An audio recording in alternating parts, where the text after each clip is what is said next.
Hello नमस्कार दोस्तों, आपका स्वागत है मेरे यूट्यूब चैनल पर।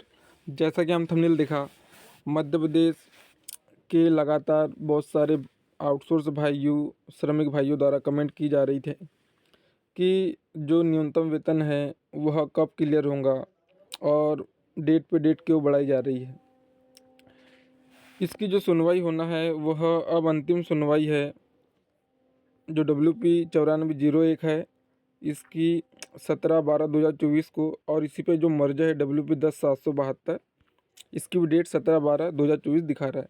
यह अंतिम सुनवाई 3/12 ही थी, लेकिन कई मिल एसोसिएशन वालों ने अपना पक्ष रखने के लिए निवेदन किया, इसलिए माननीय उच्च न्यायालय ने उन्हें मौका दिया है कि वह इसमें हस्तक्षेप करे, इसलिए 17/12 इसकी डेट रख दी गई है।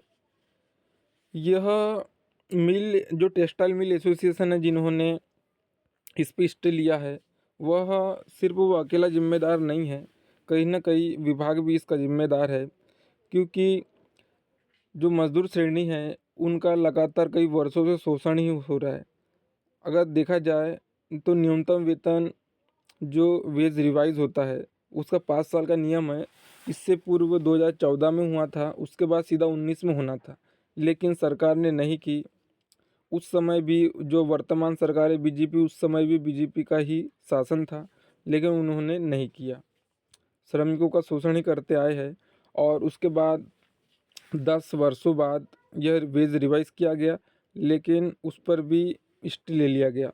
और जब से स्टे लिया गया, न श्रम मंत्री बोले, न प्रदेश के मुख्यमंत्री बोले, उस पर एक शब्द नहीं बोले। और जब वेज रिवाइज किया गया था, कई बड़ी बड़ी प्रेस वार्ता की गई, और मात्र 1500 से 2500 की वृद्धि, वो भी 10 सालों में। और अगर तुलनात्मक दृष्टि से देखा जाए, एक और सरकारी कर्मचारियों को बिन मांगे मिल जाता है, उनको कई डीए, कई भत्ते, ऐसी कई वृद्धि हो जाती है। एक एक दो दो साल का एरियर उनको डीए के स्वरूप दिया जाता है।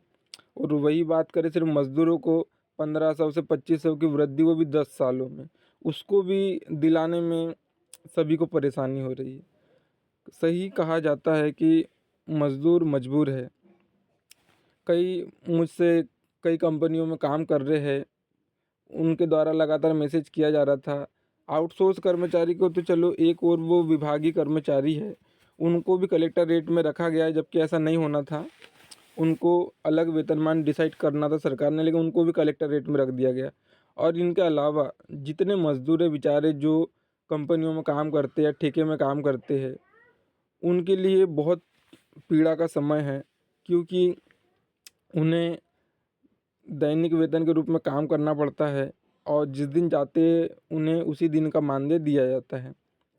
अगर नहीं जाएंगे तो पैसा नहीं दिया जाएगा। उनका बहुत बड़ा शोषण है। उनमें बहुत खुशी की लहर थी कि वेतन वृद्धि हो गई है, लेकिन एक माह भी वह खुशी नहीं ठहर पाई और उस पर स्टे ले लिया गया। अब इंतज़ार करने के अलावा कुछ नहीं कर सकते। वैसे भी 10 सालों से श्रमिक भाई इंतज़ार ही कर रहे हैं कि कब वेतन वृद्धि होंगी, और पूरे नियमों का जो संवैधानिक जो नियम है उसका उल्लंघन करते हुए यह वेज रिवीजन किया गया, उस पर भी स्टे ले लिया गया। सिर्फ धैर्य के अलावा कुछ नहीं कर सकते। और बात है माननीय उच्च न्यायालय की, 3 दिसंबर को माननीय जज ने श्रमिकों के हित की बात की है। हम आशा करते हैं 17 तारीख को यह फाइनल हो और सभी श्रमिकों की वेतन वृद्धि हो। धन्यवाद।